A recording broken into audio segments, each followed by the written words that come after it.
সর্বশেষ যে লোকটা জান্নাতে যাবে তাকে আল্লাহ তাআলা জাহান্নামের আগুনে পোড়াতে পোড়াতে ছাই বানিয়ে ফেলবে।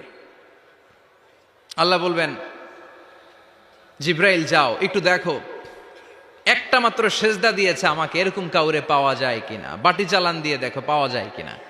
খুঁজে খুঁজে কাউরে পাবে না। আল্লাহ বললেন আবার দেখো, খুঁজে খুঁজে একজনকে পাবে, সামান্য ইমানের ছিটে ফোঁটা তার অন্তরে ছিল। আল্লাহ বলবেন, যেহেতু ছিটে ফোঁটা আছে, অনেক মায়ের খাইছে, ওকে বের করে জাহান্নাম থেকে বের করে একটা নির্ধারিত দূরত্বে রেখে দাও। রেখে দেয়া হবে, কিন্তু জাহান্নামের আগুনের লেলিহান শিখাতে তার গা ঝলসে যাবে। সে আল্লাহর ডেকে বলবে, মাবুদ তোমার কাছে আমি কিছু চাই না, জাহান্নাম থেকে তুমি আমাকে বের করেছো, জীবন নদীর পানি তুমি আমার গায়ের মধ্যে ঢেলে দিয়েছো, আমি আবার সজীবতা ফিরে পেয়েছি। আমি তোমার কাছে জান্নাত চাই না, শুধু নিরাপদ একটা দূরত্বে আমাকে রেখে আসো, যাতে জাহান্নামের আগুন আমারে কষ্ট দিতে না পারে। আল্লাহ, আমি কিন্তু তোমার কাছে জান্নাত চাই না। কি চাই না? জান্নাত চাই না, কিন্তু জাহান্নামের আগুন আমারে কষ্ট দিচ্ছে, এতটা দূরত্বে রাখো যাতে জাহান্নামের আগুন আমার গায়ে না লাগে। আল্লাহ বললেন, ওকে রাখবো, কিন্তু আমার সাথে একটা কন্ট্রাক্টে যেতে হবে, যে এটা তোমাকে দিলে তুমি আর নতুন করে কিছু চাবা না। সে বলবে আমি রাজি, কন্ট্রাক্ট হয়ে যাবে। আল্লাহ জিব্রাইলরে বলবেন, যাও এমন দূরত্বে রাখো যাতে জাহান্নামের আগুন ওরে কষ্ট না দেয়। রেখে আসা হবে, অনেক দিন সে ওখানে আনন্দে থাকবে, আল্লাহ শুকরিয়া করবে। সে মনে মনে বলবে, বেঁচে গিয়েছি, আমি বেঁচে গিয়েছি, জীবনে আর কিছু চাই না, জাহান্নাম থেকে আমি বেঁচে গিয়েছি। অনেকদিন থাকার পরে মনে মনে ভাববে, বাইসা তো গেছি, কিন্তু নতুন করে একটু ট্রাই করে দেখি, জাহান্নামের সৌন্দর্যের দৃশ্য একটু চোখ দিয়ে অবলোকন করা যায় কিনা। সে আল্লাহরে ডেকে বলবে, আল্লাহ ইনদি সুআল, আমার একটা ফরিয়াদ আছে। কি ফরিয়াদ? আল্লাহ আগেই বলে রাখি, আমি কিন্তু জান্নাতে যেতে চাই না। আল্লাহ বলবেন, কি চাও? সে বলবে, আল্লাহ তোমার জান্নাতটা তুমি কত সুন্দর করে বানিয়েছো, আমি একটা নজর শুধু দেখতে চাই। জান্নাতের দরজার সামনে নিয়ে যদি আমারে বসিয়ে রাখো, দ্যাটস ইনাফ, আর কিছু চাই না, শুধু জান্নাতের দরজার সামনে। আল্লাহ বললেন, তুই না ওয়াদা করেছিস, তুই না চুক্তি করেছিস। সে বলবে, আল্লাহ আমারে হতভাগা বানাইয়া তোমার কি লাভ? সুবহানাল্লাহ পড়েন। আমারে তুমি হতভাগা বানিও না। আল্লাহ বলে, ঠিক আছে, আবার সিগনেচার কর যে জান্নাতের দরজার সামনে বসিয়ে দিলে আর কিছু চাবি না।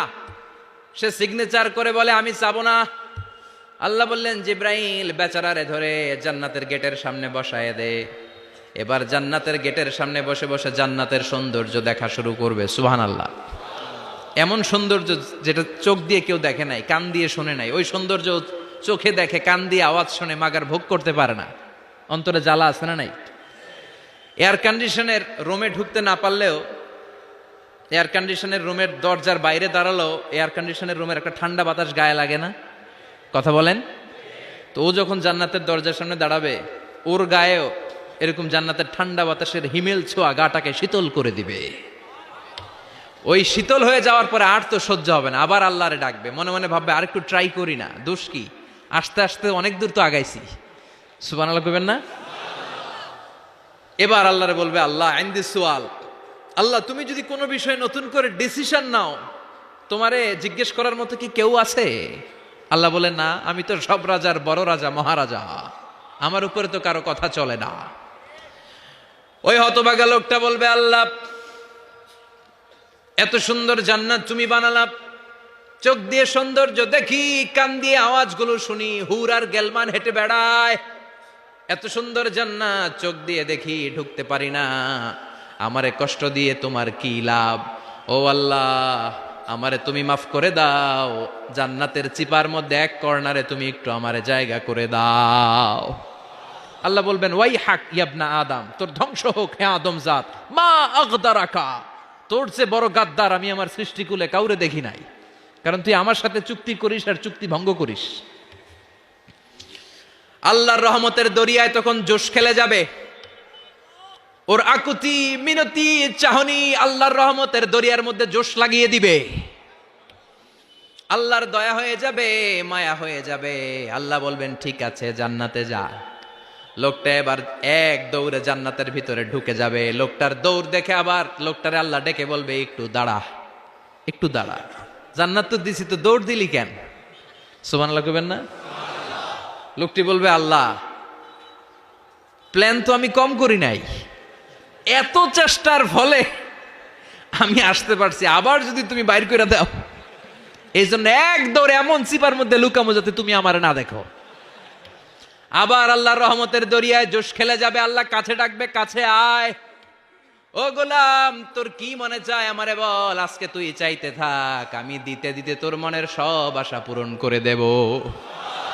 লোকটা খুশি হয়ে বলবে, আল্লাহ আমারে এটা দাও, বাড়ি দাও, গাড়ি দাও, নারী দাও, এটা দাও, ওটা দাও, একের পর এক চাইতে থাকবে, আল্লাহ সব তারে দিতে থাকবে। চাইতে চাইতে লোকটার সব চাওয়া যখন শেষ, সে বলবে, আল্লাহ আর আমার চাওয়ার কিছু নাই। আল্লাহ বলেন, নো, এত তাড়াতাড়ি যে তুমি খেলা শেষ করতে পারবা না মনু, আমার সাথে তোমার এই খেলা আরো লম্বা সময় চলতে হবে, তোমার অনেক কিছু চাইতে হবে। তুই আজকে চাইতে চাইতে তোর সব চাও আমার কাছে বলবি, আর আমি দিতে দিতে তোর জীবন ধন্য করে দেব। সে আবার চাইতে শুরু করবে, আল্লাহ এটা দাও, ওটা দাও, ওটা দাও, আল্লাহ দিতে দিতে সব দিবে। এরপরে বলবে, আল্লাহ মাফও চাই, দোয়াও চাই, আর চাওয়ার কিছু নাই। আল্লাহ বলবেন, তাই ঠিক আছে, তোরে আমি জান্নাতে ঢুকাই দিলাম, তবে মনে রাখিস তোর জান্নাতটা হবে সবচেয়ে ছোট জান্নাত, আর তোর জান্নাতটা হবে এই পৃথিবীর 10 গুণ। চিল্লায় এখন সুবহানাল্লাহ। বুখারীর বর্ণনা, আখিরু মান দাখালাল জান্নাহ, যে লোকটা সর্বশেষ অনেক মাইর খাইয়া রিমান্ডে থাকার পরে জান্নাতে ঢুকবে, তার জান্নাতটা যদি পৃথিবীর 10 গুণ হয়, তাহলে আমাদের সবাইরে ফেরদাউসে ঢুকাতে আল্লাহর কোনো সমস্যা আছে? চিল্লায় বলেন, সমস্যা আছে? এজন্য আমরা আল্লাহর কাছে কোন জান্নাত চাই? কথা বলেন।